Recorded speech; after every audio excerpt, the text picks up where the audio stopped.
non ha mai fatto mancare il suo appoggio nella donazione e nel trapianto. Quindi vi lascio con questo, ma ve ne aggiungo un altro, che è per chiudere. Che è questo? Questo mi è piaciuto, l'ho visto sulla pagina degli scout di mio figlio che fa scout. Anche questo. E questo davvero lo dedico a tutti voi, cari amici AIDA. Ho visto che in questi mesi state festeggiando davvero tante sezioni, state festeggiando davvero tanti appuntamenti importanti. Chi 30, chi 40 anni, fra poco arriveranno i 45, i 50, un appuntamento per tirare magari un po' di somme, per riprogrammare le attività, però io credo che davvero il nostro grazie di tutta Fondazione Banca degli Occhi va a tutti voi che avete sognato e vi siete messi insieme. E questa è una frase che mi piace molto. Mettersi insieme per sognare è la realtà che comincia. Io credo che la realtà che voi avete costruito, che noi grazie al vostro lavoro portiamo avanti in seconda battuta con il reperimento dei tessuti oculari, ecco, questa realtà è davvero una realtà importante che merita essere sottolineata. L'impegno, il sogno che diventa impegno e l'impegno che diventa un grande risultato per rispondere a un bisogno di salute dei nostri cittadini. Quindi grazie davvero di cuore per questo vostro impegno, per questo vostro sogno che è, vedendo i numeri, davvero un'importante realtà. Un'importante realtà, naturalmente c'è molto da fare, ma questo sogno è davvero una bella e grande realtà. Grazie al lavoro di tutti voi. Grazie.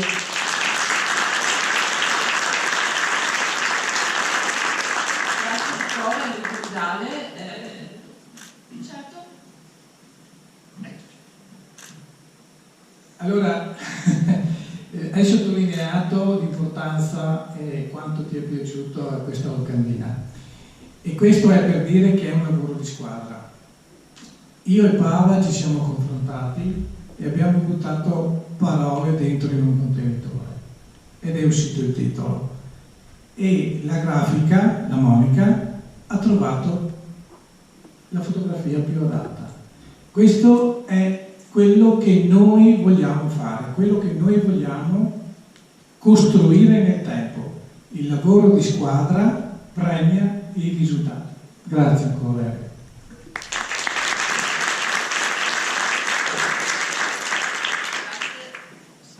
Grazie di cuore Enrico Vidale per il suo intervento sempre molto carico e entusiasmante. Realizzeremo i nostri sogni, si diventerà una grande e bellissima realtà.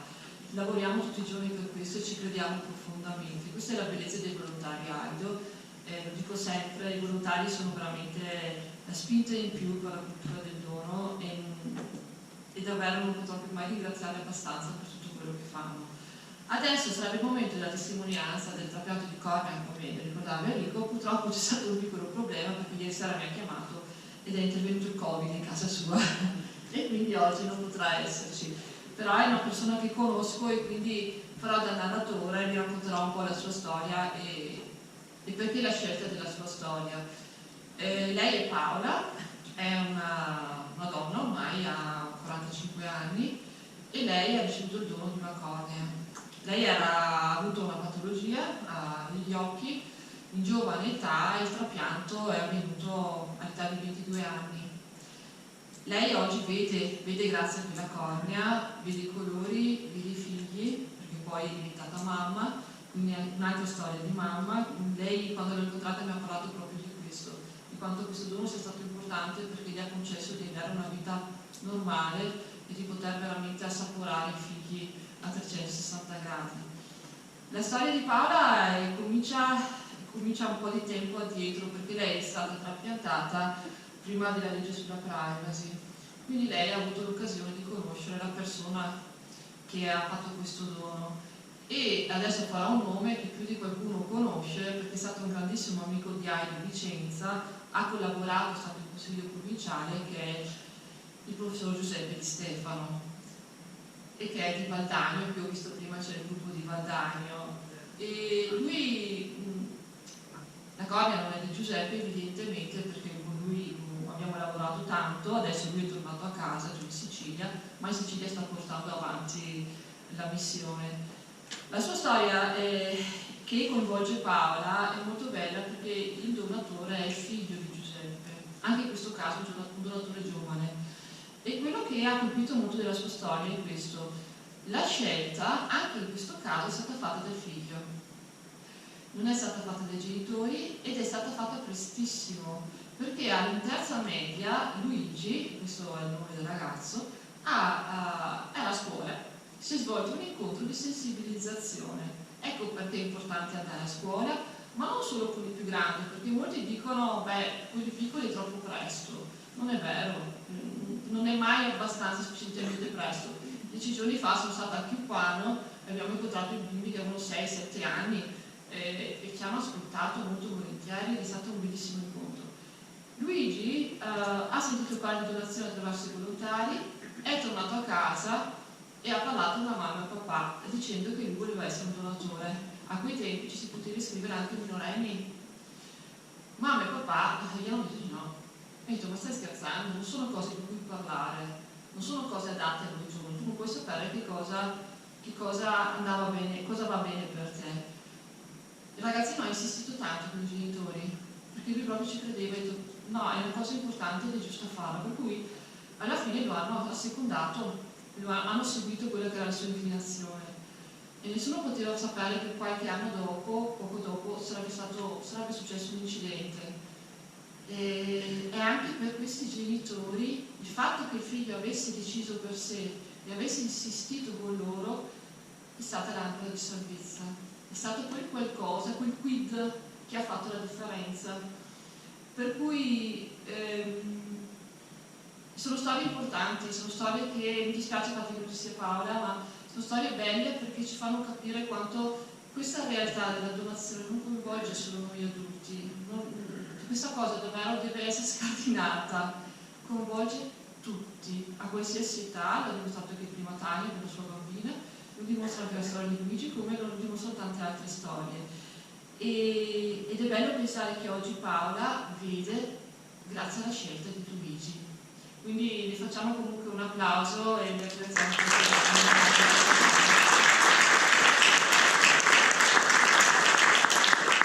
Proseguiamo e con grande piacere che abbiamo qui Fondazione Banca dei Tessuti di Treviso con il dottor Rudy De Vettor e che ringrazio davvero tanto per essere qui con noi.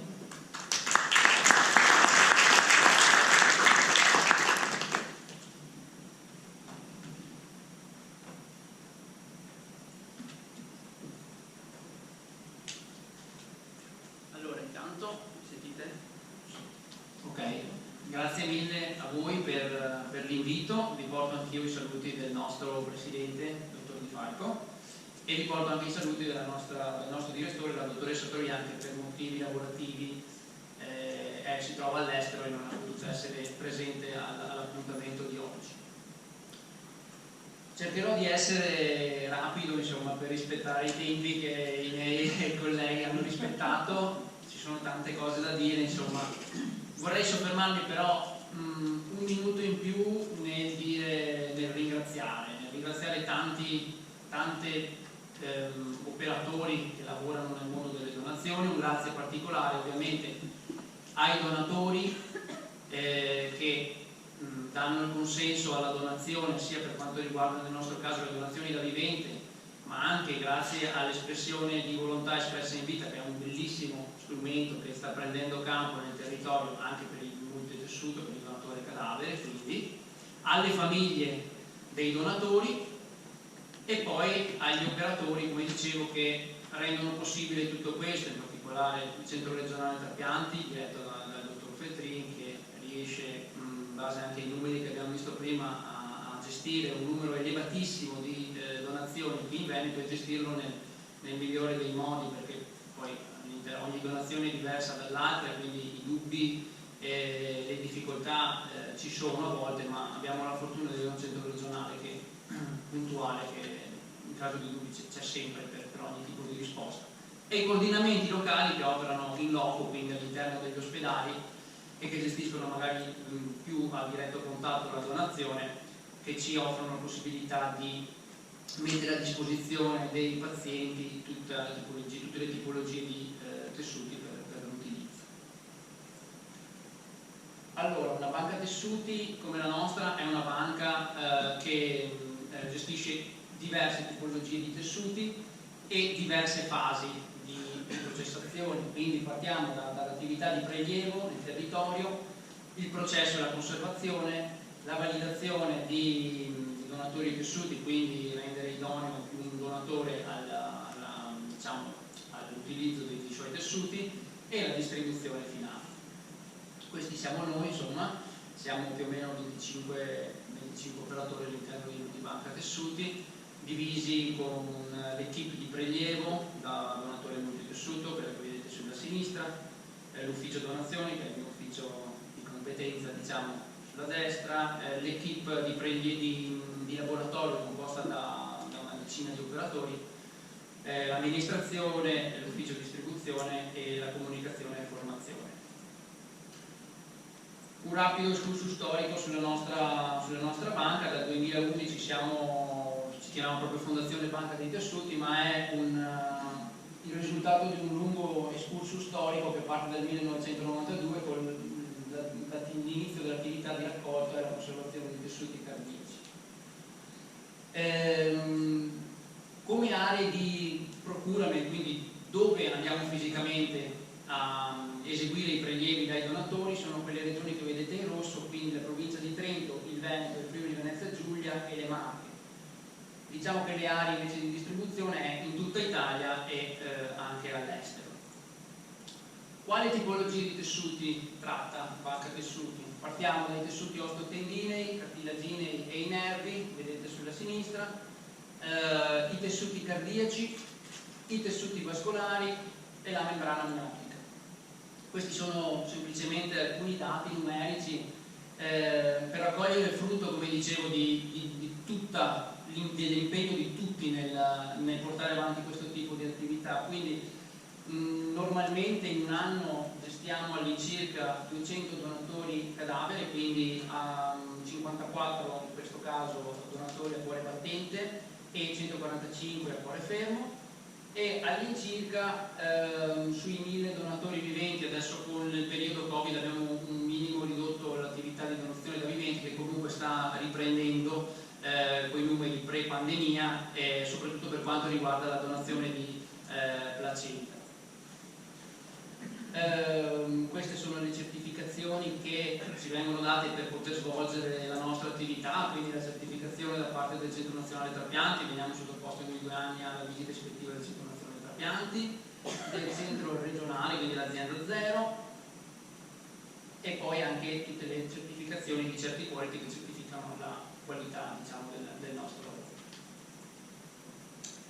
I tessuti che abbiamo visto, abbiamo quindi tessuti tendinei, tessuti ossei, tessuti cardiaci, abbiamo 2 diverse temperature di stoccaggio dei nostri tessuti. Qua vediamo un tank di crioconservazione, sono tank di azoto liquido a meno 160 gradi, dove teniamo praticamente tutti i tessuti al di fuori dell'osso, quindi tendini, le valvole cardiache, i vasi, e poi abbiamo congelatori a meno 80 gradi dove teniamo tutto il tessuto osseo. Dal 2018 ci siamo inoltre spostati in una nuova sede con un nuovo laboratorio che ci permette di offrire tessuti di una qualità sempre migliore, abbassando il rischio di contaminazione di tessuti distribuiti. Quindi alcune immagini. Come dicevamo prima, le nostre aree di distribuzione è in tutta Italia e all'estero. Parliamo di ospedali, di case di cura, di studi dentistici.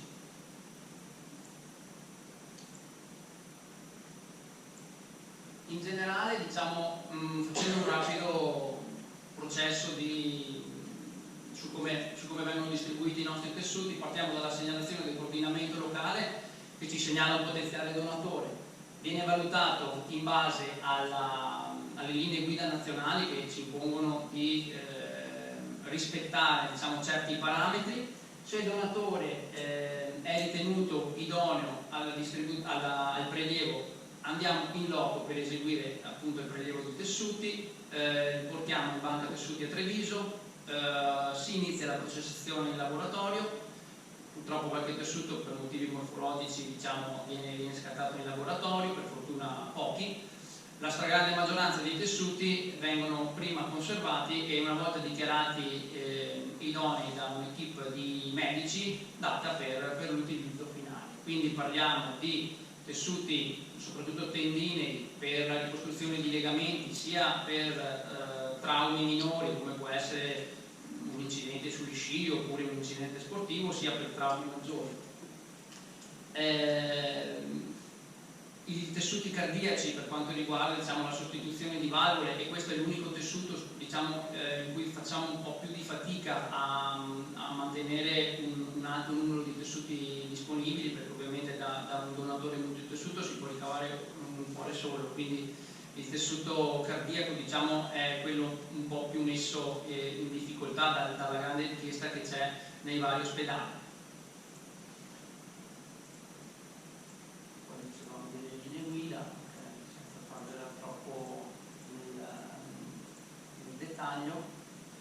Tutti i nostri donatori sono testati con dei test sierologici obbligatori previsti dalla normativa, qui c'è un elenco, e se il tessuto viene dichiarato idoneo può essere distribuito tranquillamente all'ospedale di riferimento. Come dicevamo, i tessuti tendinei, i tessuti ossei per i traumi, i tessuti cardiaci per la sostituzione di valvole, i tessuti vascolari per gli interventi, la maggior parte delle volte di bypass.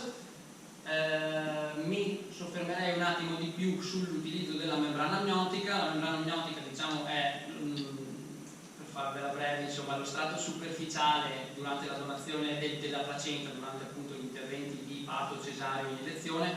La cosa bella è che fino a un po' di anni fa veniva considerato un materiale di scarto.